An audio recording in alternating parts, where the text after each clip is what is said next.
Welcome to Nevada Newsmakers. On the program today, the chairman of Senate Commerce and Labor, Ray Hagar, has the rundown. Thanks, Sam. You know, the top employees at the Nevada legislature are set to retire just about the same time term limits kick out our most experienced lawmakers. This could lead to stupid government, like we don't have it now. Senator Randolph Townsend is next to talk about it. And coming up on the Power Pundit panel today, Elisa Major, Joe Guild, and Scott Bensing. It's all coming up next on an all-new Nevada Newsmakers.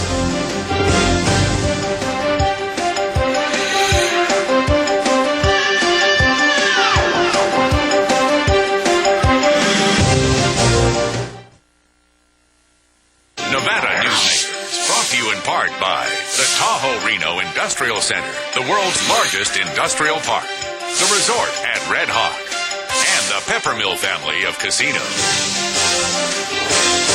Corporations moving to the Taharino Industrial Center require reliable power, fiber optic communication, and clean water sources. And yet, there's another amenity we're very proud of here at TRI, rail service. So far, we've built over 2 miles of railroad track, and another 3.6 is under construction. When companies need to transport freight, we're going to help them move it quickly and efficiently. Welcome to the Taharino Industrial Center, the largest industrial park in the world, building economic prosperity for Nevadans. The resort at Red Hawk offers you 2 great dining choices. Experience David's Grill and Sports Bar or the Steakhouse at Red Hawk.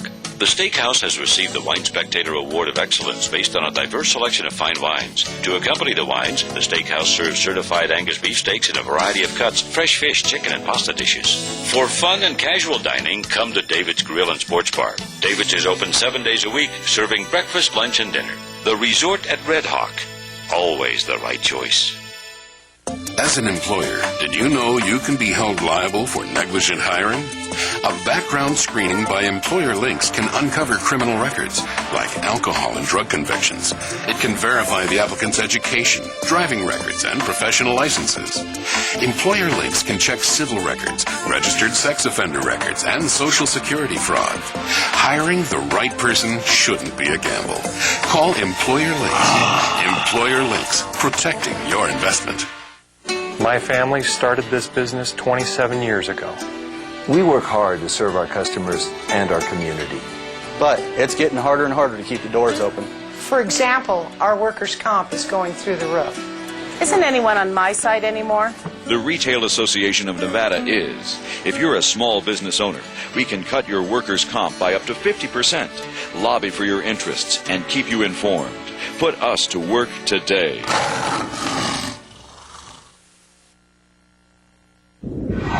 This is Nevada Newsmakers with host Sam Shad, a no-holds-barred political forum. Now, from the Nevada Newsmakers broadcast headquarters, here is Sam Shad. And back on Nevada Newsmakers, welcome to the program, an old friend of this show, State Senator Randolph Townsend. Pleasure to have you here as always. It's always good to be back. Okay, you received a National Award for Leadership in Renewable Energy. Tell us what that was all about. Well, it was interesting. Last session we had a bill that we thought was very important. We were trying to figure out how to marry all the challenges in energy, and we have always strongly believed, the legislature and most of the governors have believed, that Nevada leads the nation in obviously solar and geothermal. So what we did was we created a bill that no one else has ever copied that allows people who create energy efficient buildings can get a property tax relief. They have to apply for it. They have to, be certified at a thing called a LEED standard. Very exciting stuff, so that we're starting to look long term, but it also encourages our power company to get into the renewable business. And no one has ever done that at the specific level we did. So it was pretty exciting, and they were nice enough to acknowledge that. So it's really an honor for the whole state and all my colleagues that worked on it. Well, as you look at what's happening with natural gas, you've got to be pretty excited about that Northern Lights company that we had the folks on from in the early part of the week coming here to bring in this new transmission line. Yes, that transmission line that the entire West needs, and of course the great thing about Nevada is we're right there in the center. Nobody can kind of get around us. That's going to be a great opportunity for us to bring less expensive energy while we evolve into the renewable world. world, which should happen over the next 20 years, we can get much cheaper electricity. We can meet our peak demand. Nevada doesn't have a baseload problem. We have a peak problem, and it is very severe, north and south. So that's what we have to deal with. And the Northern Lights project is an exciting one. So in fact, I was just in Arizona talking to the governor and her staff about tying into that. So there's a lot of regional things going on that are pretty exciting. Senator, you in 06 you will be running for re-election for the last time because of term limits. Not only you, Senator Washington, Senator Matthews, Senator Amedee, all some big heavy hitters from the north. But also, it's going to be about the time when the top people in the Legislative Council Bureau are going to retire. This is like a perfect storm of bad government, isn't it? Well, we think so. One of the things that I did as chairman of the commission was to ask for an item called the graying of the Legislative Council Bureau, which was the history of who can retire and when they can retire. All of our top people in fiscal, as well as all of our administrators, our analysts, our auditors. You know, we audit every entity in the state of Nevada every 5 years and make them accountable, et cetera. All of those people can retire at the same time term limits kicks in. And so we've tried to figure out a way to transition and bring people in and train them quickly so that when that happens, when those people do retire from the Council Bureau, the new legislators will have really, really good, competent help, because without our Legislative Council Bureau, I'll tell you, there isn't a legislator down there that could survive this job and do it well in representing the public. Okay, is there a major effort going on underway right now to fight this term limits? Well, I think it's the stupidest thing we've ever passed. There is a case in front of the Supreme Court. It's, I believe, Connor versus Mcginnis, in which a gentleman who challenged Senator Mcginnis, he challenged on the basis that the term limits thing was retroactive, not prospective. That's now in front of the Supreme Court. The Supreme Court has the right to take the entire issue and look at it. In 7 other jurisdictions where that issue came forward, their Supreme Courts found term limits to be unconstitutional. I don't know whether our court will take it on as an issue. We are not a party to it. Obviously, it affects the people you just acknowledged, so we won't be a party to it. The Council Bureau, whoever the chairman of the Legislative Commission is at the time, may authorize an opportunity to participate in that. It's a big challenge, and when you look at it from a Northern Nevada perspective, I think it's a real problem for Northern Nevada because of the seniority that so many of us have here. You might as well just get rid of the legislature and just have the lobbyists run everything. Well, some of them think they do now, but we'd like to make sure that they're fully clear on how it works. But Senator, aren't some of the top lobbyists, they're also going to retire in maybe 10 years, so what we're going to have is inexperienced lawmakers, inexperienced lobbyists, and inexperienced people in the Legislative Council Bureau. Exactly. It is ripe for disaster. And that's why I think the public has to pay very close attention to all these elections and all the rules and regulations that are drafted. It's not just when the legislature is in session. An awful lot of work is done for them in the interim, and they have to be active and participate, and hopefully it'll all work out. Maybe we should start a whole thing on this program to get rid of term limits. It'd be a good thing. We'll be right back on Nevada Newsmakers with State Senator Randolph Townsend after this.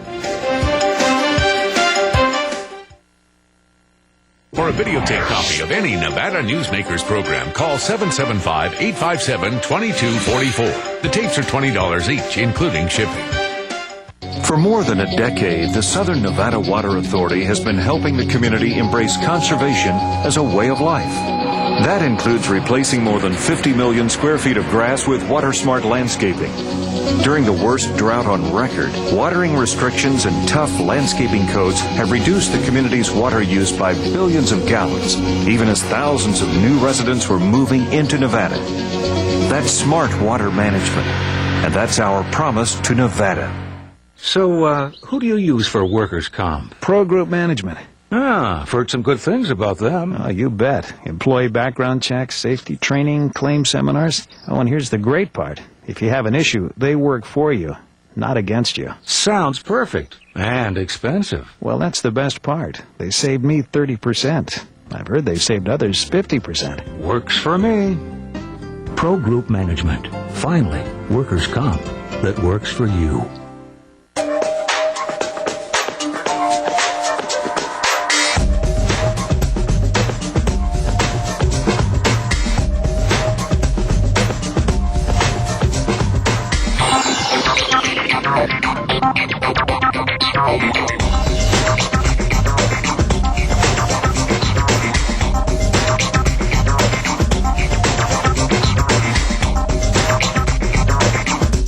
Happy Hour at the Peppermill.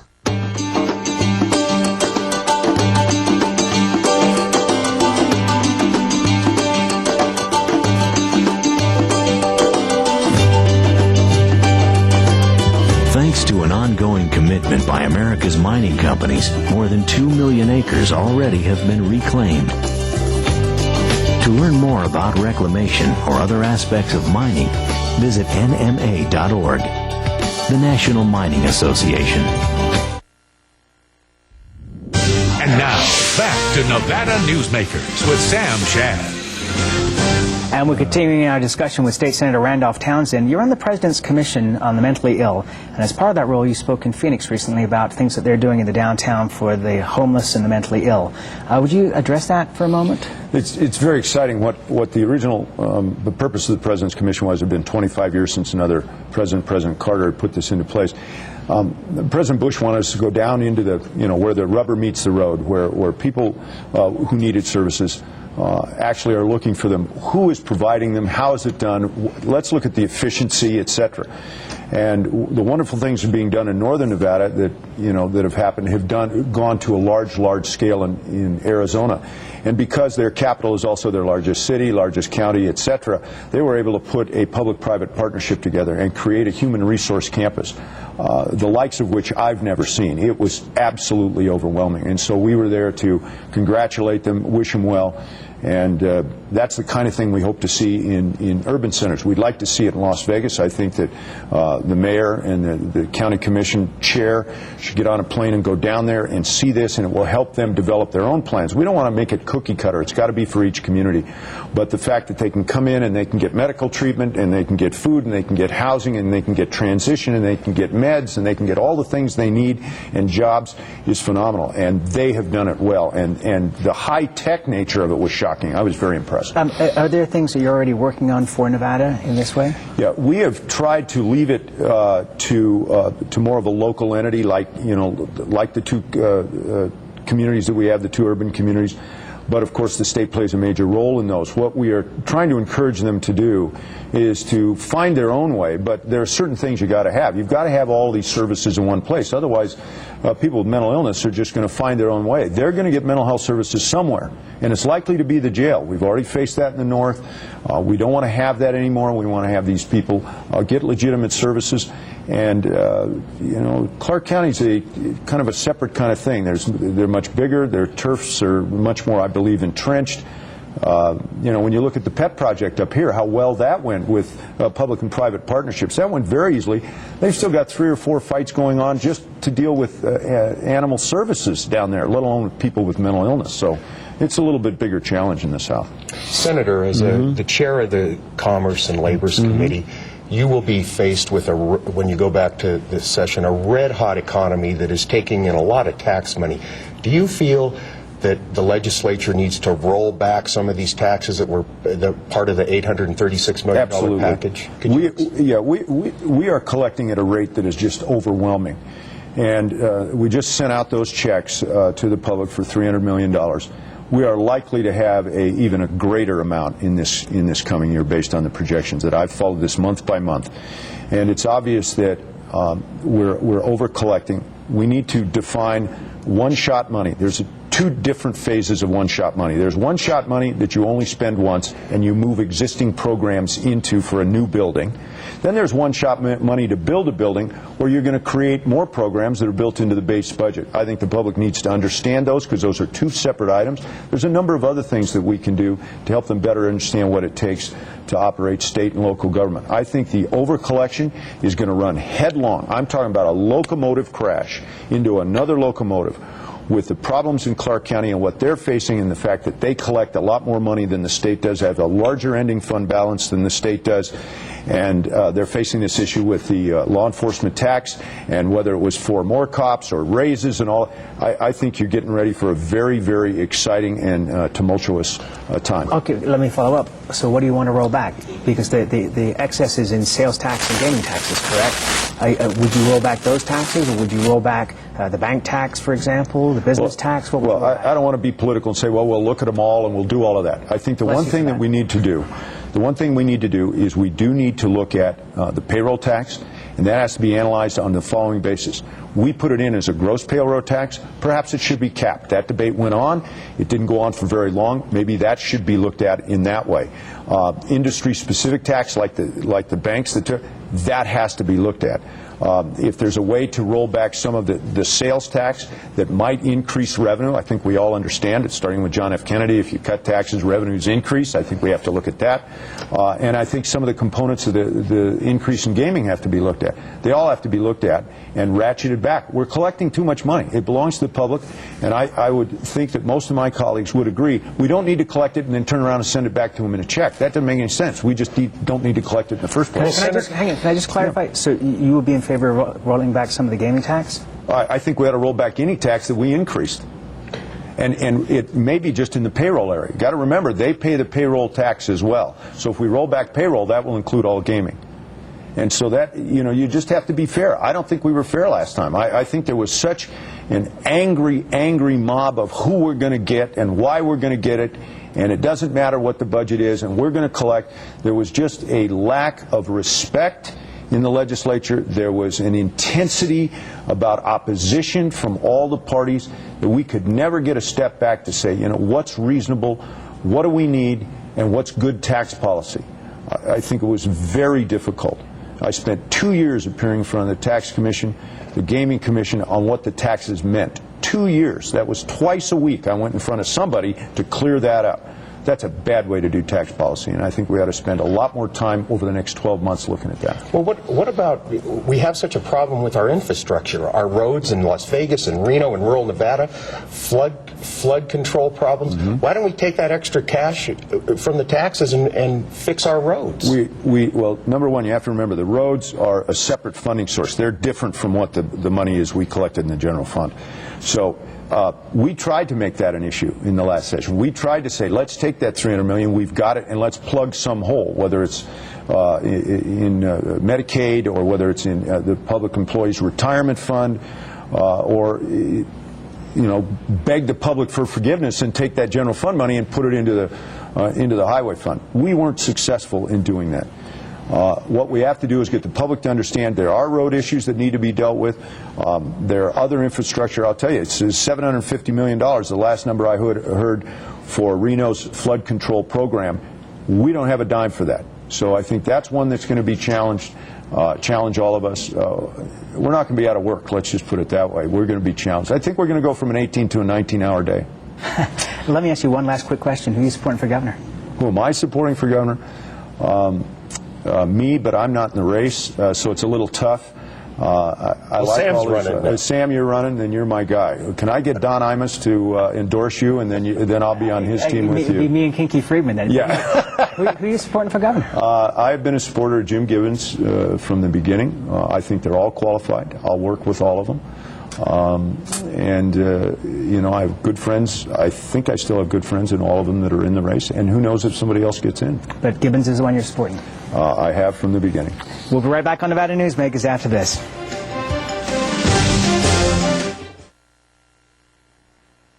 This is Nevada Newsmakers. Welcome to the Taharino Industrial Center. Just 10 minutes east of Sparks. We're proud that Walmart and other Fortune 500 companies have chosen Taharino Industrial Center to relocate their businesses. We have sites from under 5 acres to well over 500 acres, and with all of the amenities that every successful corporation requires. Welcome to the Taharino Industrial Center, the largest industrial park in the world, and we're building economic prosperity for Nevadans. The Nevada Beer Wholesalers encourages the responsible consumption of beer. The Nevada Beer Wholesalers Association are sponsors and participants in many community-based efforts such as school education programs, Safe Ride Home, recycling programs, alcohol-free after-prom and graduation parties, safe voting campaigns, and designated driver programs. They are family-owned businesses employing 2,000 Nevadans. They also collect and pay the state excise tax. The Nevada Beer Wholesalers Association, delivering more than just beer. The resort at Red Hawk offers you 2 great dining choices. Experience David's Grill and Sports Bar or the Steakhouse at Red Hawk.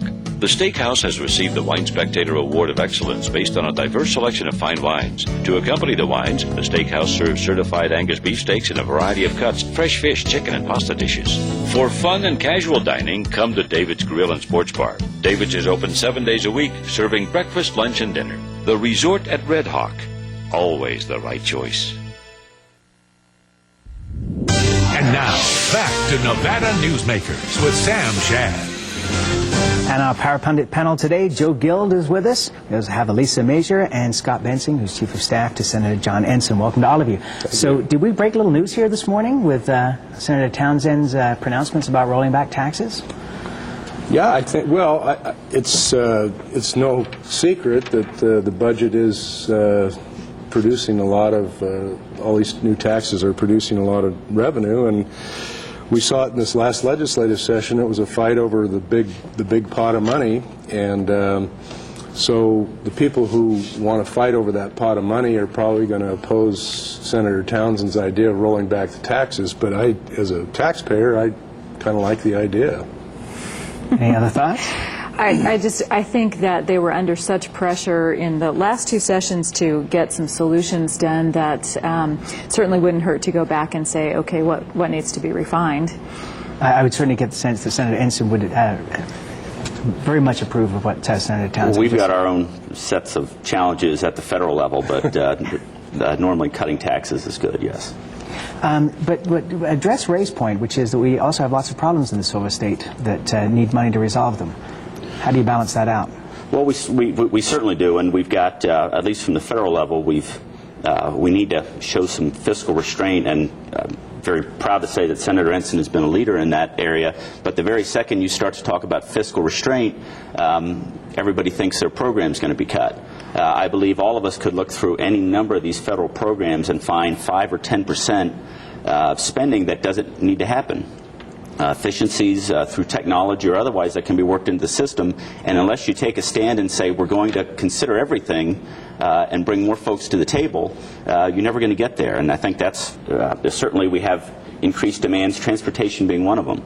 But we've got to be able to draw the line somewhere and look into programs that heretofore people have not been willing to look into. Well, and let me just add real quick on the state level. I know it'll sound selfish because I'm married to a teacher, but our schools do need increased funding. The teachers need, I think they need substantial raises, frankly.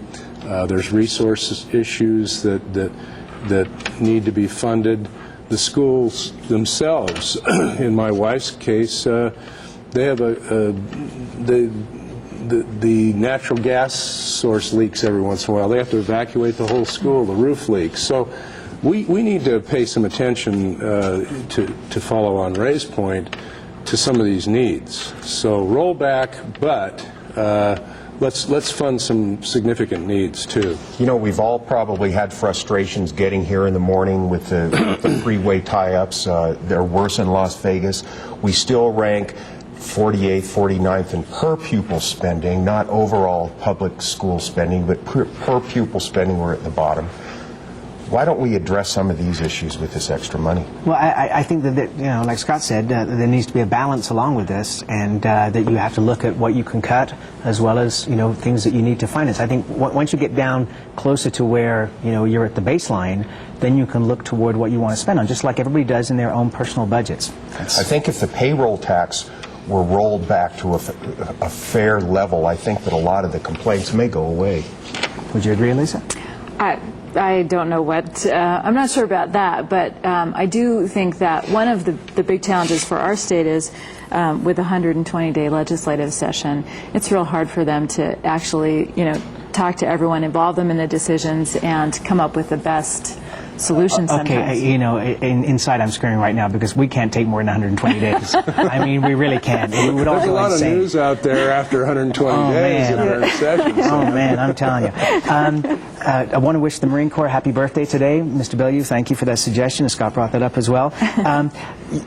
Senator Ensign has this major telecommunications legislation going through, and one of the things that's popped up is a discussion about how this may affect the future of public access television, the channels where members of the public can record their own programs and play them. Would you explain to us what that portion of the bill is?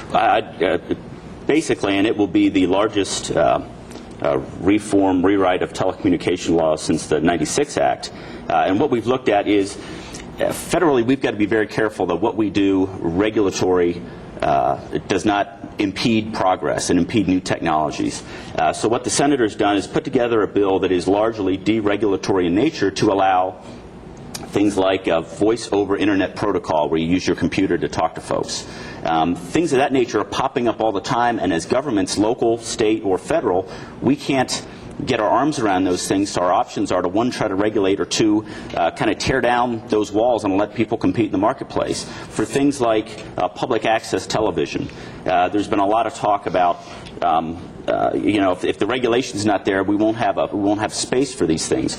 What we want to do is open up the marketplace and allow these things. I mean, we see today through the internet, through satellite, through cable, there is no shortage of opportunities to see local access programs, cable. I mean, I've got 500 channels on cable program. That stuff will be there if we allow the market to work, and new shows like your dining show get to people who want to see it, have access to it, and that's the thrust of our initiative. Okay, we're out of time for today, but I want to come back and talk to you more about this. Yes, we'll be right back on Nevada Newsmakers after this.